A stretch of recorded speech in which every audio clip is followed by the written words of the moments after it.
Hi! In front of me is OUKITEL WP23, and today I would like to show you how you can manage vibration options. Begin by going into Devices Settings and scrolling down to access Sound and Vibration. Following that, scroll down and click on Vibration and Haptics. Now, thanks to this switcher next to Use Vibration and Haptics, you can switch them on or off. If you decided to enable them, you can also manage all of those options.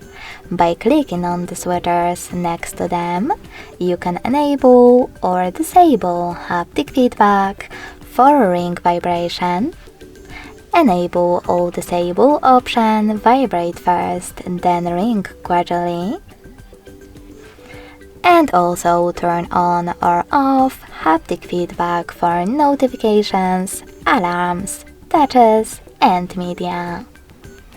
When you're ready, go back and click on those two switchers next to charging sounds and vibration, and always show icon when in vibrate mode to enable or disable them. Thanks so much for watching. If you enjoyed this video, don't forget to leave a like, comment and subscribe. Bye!